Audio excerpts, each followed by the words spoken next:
Sa mundo ng kapangyarihan, ang tunay na malakas, hindi yung maingay. Ang tunay na malakas, tahimik. Kasi tandaan mo, power is in silence. Ito ang ikaapat na batas ng kapangyarihan. Always say less than necessary. Huwag kang masyadong magsasalita. Kasi habang nagsasalita ka, pinubuksan mo ang sarili mo. Pinapakita mo kung ano ang iniisip mo, kung ano ang nararamdaman mo, at doon ka nagiging mahina.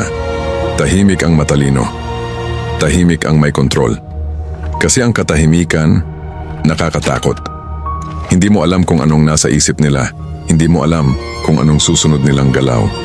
At doon nagmumula ang kapangyarihan. Sa trabaho, huwag mong sabihin lahat ng plano mo. Sa relasyon, hindi mo kailangang ipaliwanag palagi ang nararamdaman mo. Ang mga manipulator, ginagamit nila ang katahimikan bilang sandata. Tahimik silang nag-oobserba. Tahimik silang nag-aanalisa.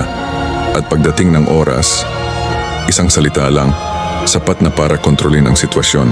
Kaya tandaan mo, habang ang iba maingay, ikaw, maging tahimik.